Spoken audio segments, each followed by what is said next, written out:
So for today's video, I wanted to do a review on this stuff. It's called Hot Lock from Vibra Tite. So this is kind of comparable to Rocksett. It can withstand temperatures up to 2,000 degrees, and they advertise it for use on firearms.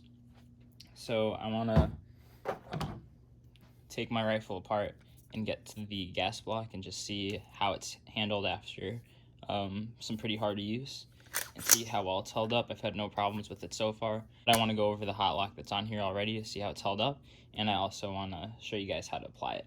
Alright, so if you take a look at the set screws here for the gas block, you can see the thread locker compound that is on the screws. So after heating it up, it seems like it foams up a bit. But yeah, this gas block is super tight even after hard use. The barrel was getting super hot. Let's see how much strength it takes to get this thing off.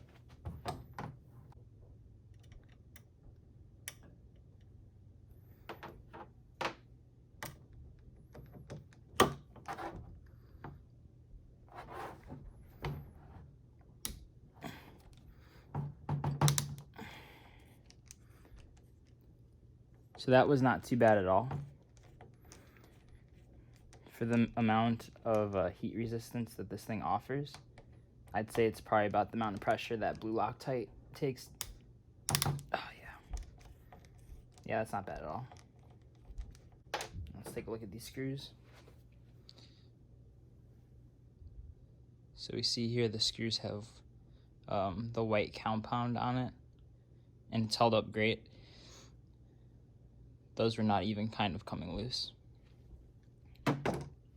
So now the next step is I'm gonna clean these screws off, and then I'm going to show you guys how to apply the hot lock.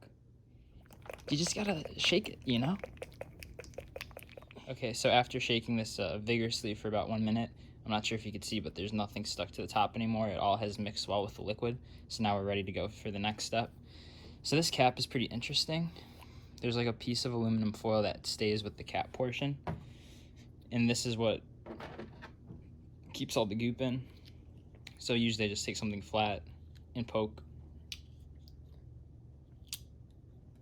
the aluminum foil out,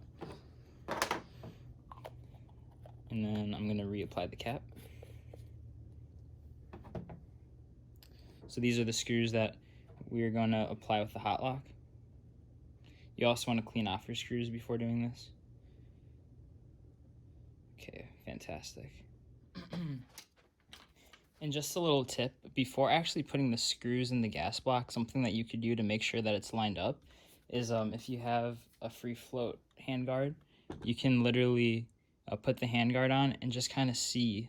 I find it really easy to see if it's centered using the handguard as reference points to make sure everything lines up properly. So that's just my... Alright guys, so we're all done with this install here. It turned out well. So is Hot Lock better than Rocksett? Well, that's up for you guys to decide. But the pros of Hot Lock is that it's super easy to remove, a lot easier than Rocksett. But the con of Hot Lock is that you need to have a torch to heat it up to 250 degrees when you install it, and you also have to have like a thermometer to see what temperature you're at. But all in all, I'm very happy with Hot Lock, and I highly recommend it for any build.